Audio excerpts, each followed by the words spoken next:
Hi guys, welcome back to our YouTube channel. This is our 5th episode. I would like to wish all of you a happy new year and hope you guys had an amazing festive season. On this episode, we are discussing the requirements for a radio submission.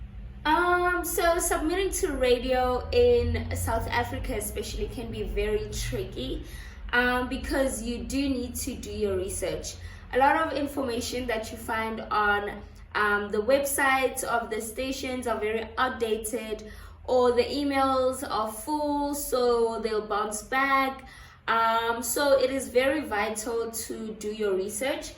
And by this, I mean find the right contacts or email addresses. So usually the telephone numbers are correct. So what you can do is you call the stations, find out which email addresses or what is the correct format to submit to the stations to ensure that your music and your submission gets to the right people or the right departments. It goes back to the next point of finding out who the music compilers or program managers are. That way you also build relationships with these people and you know who to follow up with. So if you know that Pablo is a music compiler for One Hood Horse Media Radio, then you know that Pablo is the person to be in communication with when you submit your song. They are the best person to give you feedback, etc., and also direct you to relevant people who can also help you take it further, meaning organize interviews and stuff like that. It is also important to know that presenters do not determine if your song is playlisted or not. So if I am a show presenter for the drive show, chances are I am not the one compiling the music.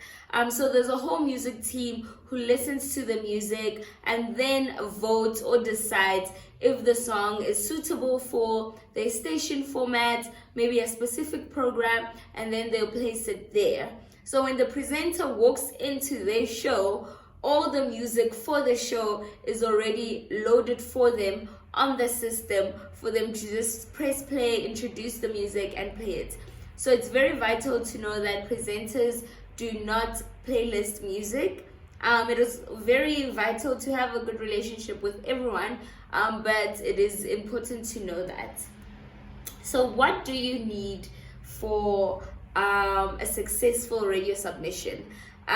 So when you submit a song to radio, there's a lot of information that you need to submit with the song, and this is just for also your own good. So as we all know that in South Africa, I'm not sure about other countries probably, but I cannot speak on that. You do get paid for your song playing on radio. And that is done via the information that is provided by you to the station. So this is the following things that you need so that you can submit to a station. You need the radio version MP3 format. So by radio version, we mean clean version. So no swear words. The song needs to be no longer than 4.5 minutes, maximum 5. That's even long, but maximum 5 minutes. So you don't want to submit a 7-minute long song.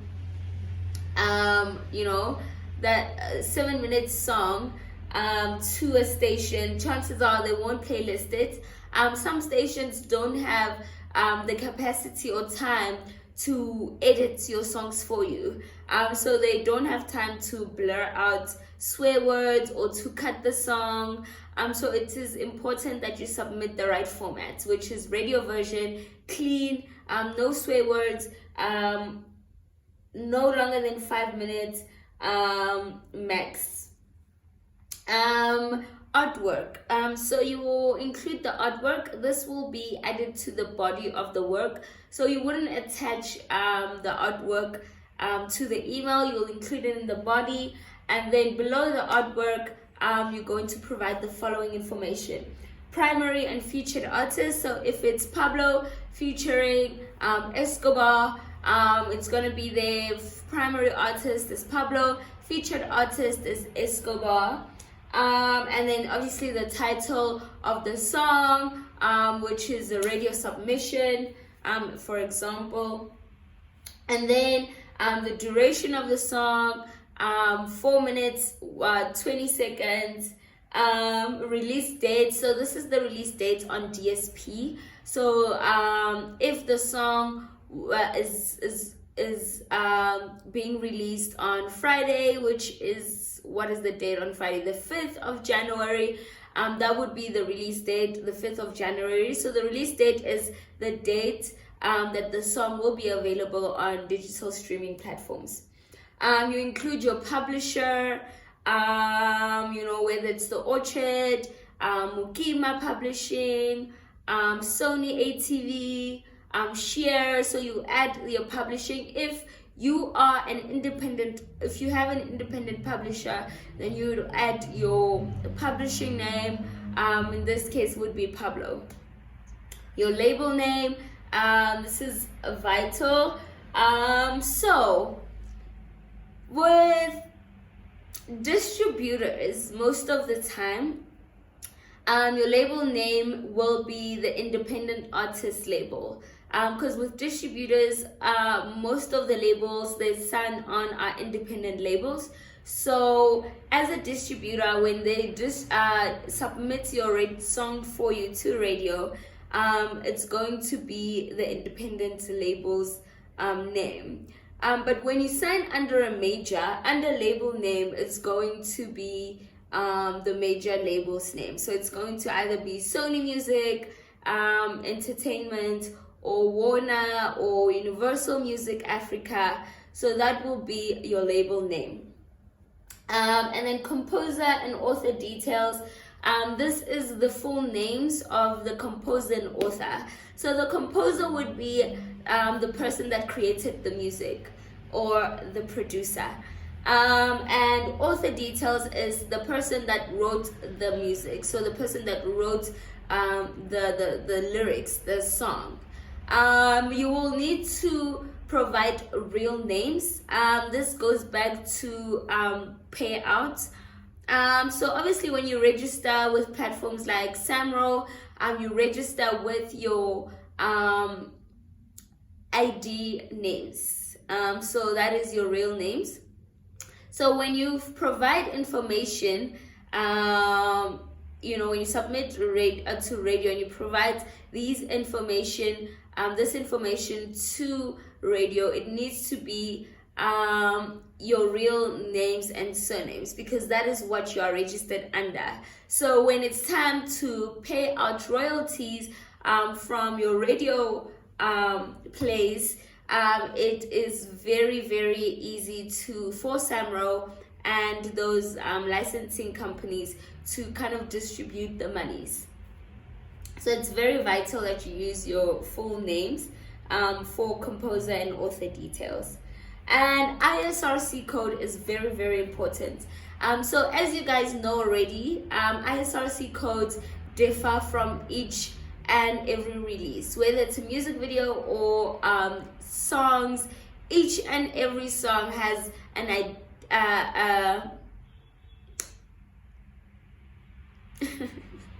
each and every song has a unique ISRC code, just as each and every music video has a unique ISRC code.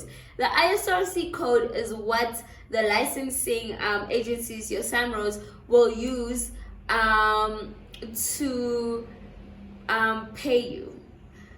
So it's very important that you enter the correct ISRC, that the ISRC is unique to the radio version. So if you have two versions, the normal version and a radio version, that means you have two ISRC codes. You have an ISRC code for the radio version and you have an ISRC code for the full version.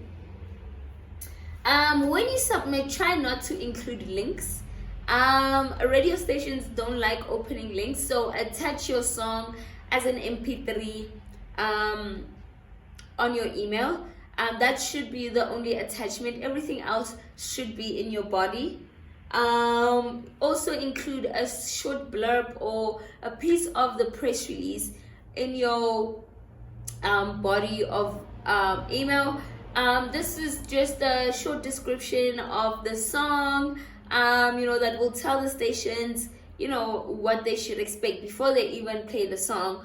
If they also didn't receive the press release, it is also some information that would be, beneficial to them and to you. That can also be used to introduce the song. So it's very important to add a description of the song. When you send out the song, obviously you'll send it in email format. It is important that you BBC all the contacts that you managed to gather, BBC, and send out in one email. This will help you also get responses easier. So obviously the response will come back to that submission. So when you click on your email that you send out, below it's usually emails that will come back. So you have all the responses on one email. They're not coming from different places. So try to BCC, also to avoid sharing contacts with everyone else as well. So when you CC, everyone can see who you've sent the email to. So BCC, only that person received it, and it kind of seems like they're the only person that had received that email from you. Also invest in Radio Monitor if you can. Radio Monitor is a South African radio service provider. It helps you track your music. So also it contributes to the charts. So when we say, oh my word, you are number one on South African radio, we refer to the Radio Monitor charts. So Radio Monitor is vital. They charge you per submission. So this is the information I've just mentioned. All the artwork, composer, publisher, label details is what you also submit to Radio Monitor at a fee, and then you'll be able to track your music. So Radio Monitor will show you which radio stations are playlisting your music, how many times, when, etc. At a cost. But it's also important to know that not all radio stations have Radio Monitor, so not all stations appear on Radio Monitor. Submitting to radio, I suggest a week before.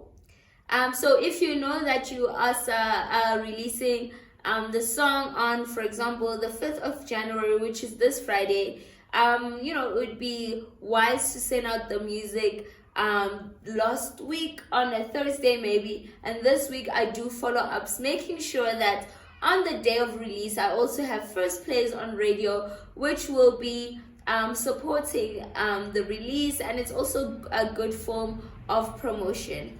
So radio submission needs a lot of research. It needs you to submit the correct information to the correct and relevant people, and make sure you follow up. There's no point in submitting and hoping that it will do its own things. Compilers receive hundreds of emails daily. So for yours to stand out, it is important that you build that relationship, so you can call them and be like, yo, I sent you the song, did you receive it? Otherwise, make sure that the music speaks for itself. Also familiarize yourself with different radio formats. It is pointless to submit a hip-hop song to a Christian radio station. It's not gonna get playlisted. So also familiarize yourself with different sounds and formats for different stations, and just know what they require, what specialty programs and shows they have. For example, some stations have hip-hop shows. So if you know that you have a hardcore trap song that will not make the mainstream radio sound, chances are you can utilize the hip-hop shows. So do your research, and you'll be successful when it comes to radio. I hope this was helpful. Share this video with your friends. It's January. People are getting ready for their releases. So this is information that could be vital and helpful for your friends and for yourself. So make sure that you subscribe to our channel for future videos. Like this video, share, and leave your comments below. And we look forward to seeing you on our next episode.